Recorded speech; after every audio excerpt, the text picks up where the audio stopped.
कि बुज़दार साहब की हुकूमत जब कितनी डामाडोल रही है, हमेशा मैंने कहा कि नहीं, बुज़दार साहब ही चीफ मिनिस्टर रहेंगे।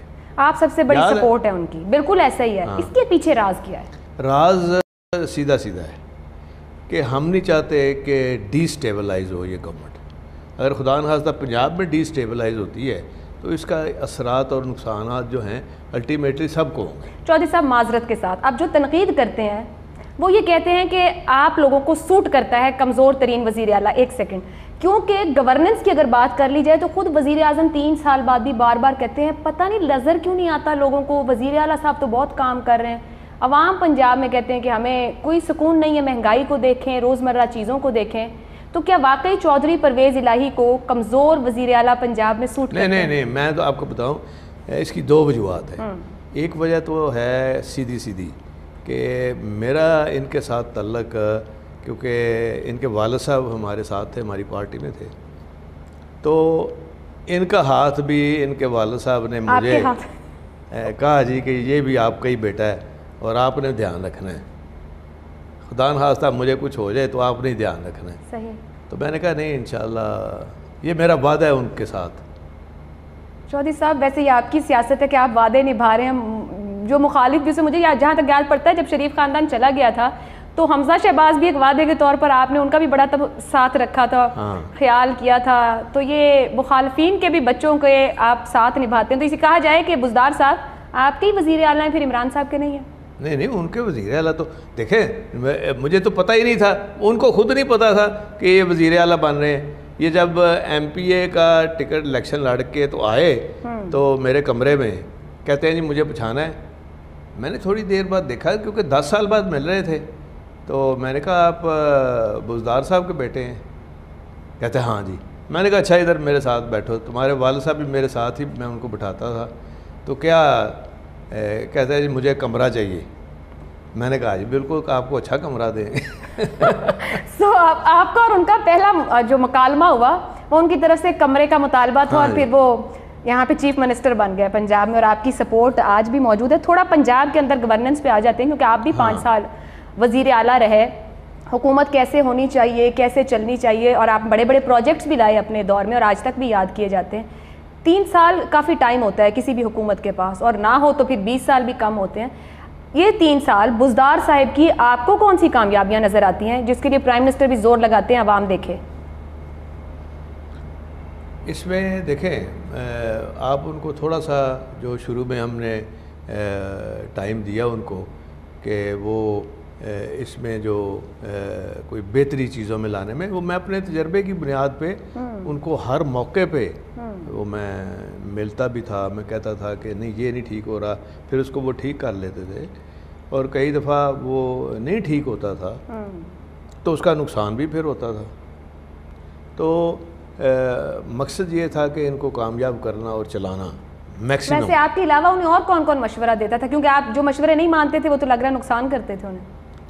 तो नुकसान हुआ है ना, फिर उसका भी जो नहीं माने मशवरे उसका नुकसान भी होता। तो वो आपके पास तस्लीम करते हैं कि आप ठीक ही कह रहे थे, मैं कर लेता तो सही होता? वो हमेशा बाद में पता चलता है।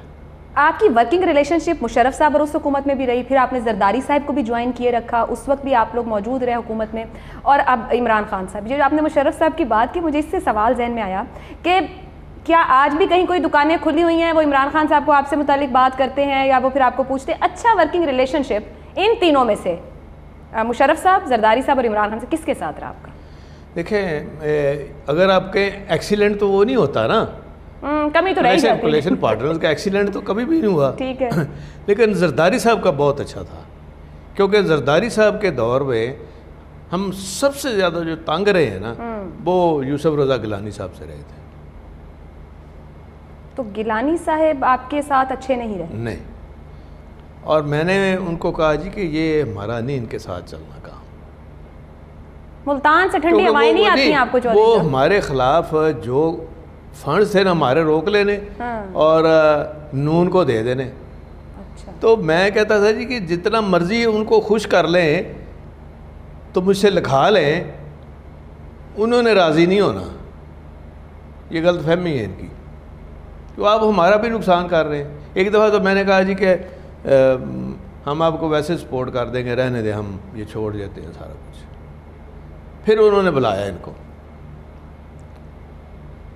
और मैंने ये बातें उनके मुंह पे की, ये नहीं कि अब कर रहा हूँ, उनके मुंह पे मैंने कहा था। तो फिर ताल्लुकात अच्छे हो गए? अच्छे नहीं हुए फिर भी, हमारे बांधे कहीं फिर हम, और जब अच्छे हुए वो फिर टाइम थोड़ा था, राजा परवेज़ अशरफ साहब ने फिर आके अच्छे तलकात किए। तो अभी आपने जरदारी साहब की तारीफ की है, तो टॉप ऑफ द लाइन तो वही नज़र आ रहे हैं आपके जो रिलेशनशिप्स रहे। इसलिए फ्यूचर में, मुस्तकबिल में, कल को अब आने वाला इंतखाब जब भी हो, 6 महीने में हो, साल में हो, जब भी होता है, 2 साल में हो, चौधरी परवेज़ इलाही को अगर कहीं इत्तेहाद बनाना पड़ता है, किसी जमात के साथ खड़ा होना पड़ेगा, तो वो कौन होगी? ये देखे, जो अभी फ्यूचर का तो अल्लाह को पता है सर, सियासतदान हर वक्त सोच रहा होता है, हालात देख रहा होता है कैसे और क्या बनते हैं। हाँ। जब कोई बनाने का वक्त आएगा तो वो तो सबकी ज़रूरत पड़ेगी, वो पीटीआई की भी होगी, वो नून की भी होगी, वो जरदारी साहब की भी होगी। तो पता नहीं उस वक्त क्या हालात होते हैं, किन हालात में हम ये करते हैं। लेकिन सर आपने नजर तो वो तो रखी होगी। उसको देख के फिर फैसले होते हैं ना। आपने तो पीपल्स पार्टी की आवाज़ नहीं सुनी, मगर पीपल्स पार्टी बड़ा खुल के कहती रही है कि पंजाब के, जो कि अभी आपकी बातों से भी लग रहा है कि पंजाब के गवर्नेंस और मसाइल का वाहिद हल इस वक्त चौधरी परवेज़ इलाही साहब है। ये पीपल्स पार्टी खुल के 2 टोक कहती है। क्या परवेज़ इलाही साहब समझते हैं कि वो पंजाब के मसाइल का और गवर्नेंस का बेहतरीन हल है? देखें, मैं ये फैसला करना है इमरान खान साहब और बुज़दार साहब ने, हम हैं उनके पार्टनर, कोलिशन पार्टनर है। हमारा काम ये नहीं है सोचना, हमारा काम ये है कि हम इनको कामयाबी की तरफ लेके जाएं, उस रास्ते की तरफ लेके जाएं जिसमें ये सारी पार्टी का भी भला हो और साथ साथ हमारा भी हो, और आगे जो इलेक्शन पे जाना है आम लोगों का भला हो। और ये सारी भले की बातें मैंने की है, इनके फ़ायदे की बातें की है ना। बातें अब ये तनकीद तो नहीं है ना, मैं तो बल्कि अमली तौर पे फिर करके दे रहा हूँ, दिखा भी रहा हूँ। नहीं तो फिर वजीर आजम उन्हें हर दूसरे हफ्ते आके अब थपकी देते हैं और फिर कहते हैं अवाम भी देखे जो देखे ना, मेरी बात सुनिए, उनको यही कहना चाहिए, उनके वजीर आला हैं, उनको उनको उनको बकअप करते रहना चाहिए, वो सही कर रहे हैं। तो आप समझते हैं कल को जब आप अवाम से वोट लेने जाएंगे और पीटीआई के आप एलाए होंगे, अगर अवाम तंग हुई तो आपको इसका बोझ भी उठाना पड़ सकता है? इसीलिए तो फिक्रमंदी के तौर पे मैं ये बातें कर रहा हूँ ना, और करवा भी रहा हूँ इनसे, क्या आप कर लें खुदा के लिए। बहुत ज़्यादा अदम एतमाद का मामला लेके बुज़दार साहब का बहुत ज़्यादा बातचीत होती रही, मीडिया के ऊपर भी बहुत गुफ्तगू हुई। ये बुज़दार साहब के अदम एतमाद को लेके बड़ी रुकावट नवाज़ शरीफ नून लीग है, ख़ुद इमरान खान साहब हैं, या परवेज़ इलाही साहब हैं? हमारी पार्टी है, क्योंकि हम उनके कोलिशन पार्टनर हैं। तो आप चाहते हैं अदम एतमाद ना आए यहाँ पे? बिल्कुल ना आए, मैं तो खिलाफ हूँ अदम एतमाद के। तो फिर यहाँ आप और पीपल्स पार्टी सिंक नहीं करते, मतलब जरदारी साहब और आपकी सोच यहाँ आके सिंक नहीं करती है? अच्छा, ये आपने बात की, उन्होंने तो मेरे से बात ही नहीं की। नहीं, मैं तो पीपल्स पार्टी की ओपिनियन की बात करी ना, वो बहुत बार गए नून लीग के पास। बिलावल साहब घर पे भी आए थे। बिलावल तो बहुत बार कह चुके, मेरा ख्याल से आपकी मुलाकातें नहीं हुई हैं। हमारे साथ तो इस इशू पे बात ही नहीं हुई। अच्छा, बिलावल साहब ने कभी आप लोगों तक ये पैगाम नहीं पहुंचाया कि हम अदम एतमाद? बिल्कुल नहीं, नून लीग तक ही पहुंचा रहे हैं सिर्फ? बिल्कुल नहीं, वो उनका आपस में है, पीडीएम का आपस में जो चल रहा है। मैं तो जरदारी साहब के घर गया था ना उनका शुक्रिया अदा करने, तो हम तो 1 घंटा बैठे थे, तो कोई ऐसी नहीं कोई उन्होंने बात ही नहीं की इस हवाले से। हम तो और यही बात करते रहे थे कि यार ये जो है ये क्यों नहीं काम शाम हो रहे, ये वो, बस इस तरह की बातें। अगर वो कोई तजवीज़ ले आए तो क्या आप हक में ही नहीं अदम एतमाद के? पीपल्स पार्टी ना ही आए दरवाजे पे, खाली हाथ जाना पड़ेगा, आप भेजते नहीं? एक चीज़ मैंने सबको कहा था, मैंने कहा कि हमारी जो रेपुटेशन है, हमने बेशक जब हालात बदले हैं तो अपने अपने फैसले भी किए हमने। नून के साथ हम 18 साल रहे हैं, बिल्कुल ऐसा। तो लेकिन हमने किसी के साथ कभी कोई बिगाड़ पैदा नहीं की। दुरुस्त।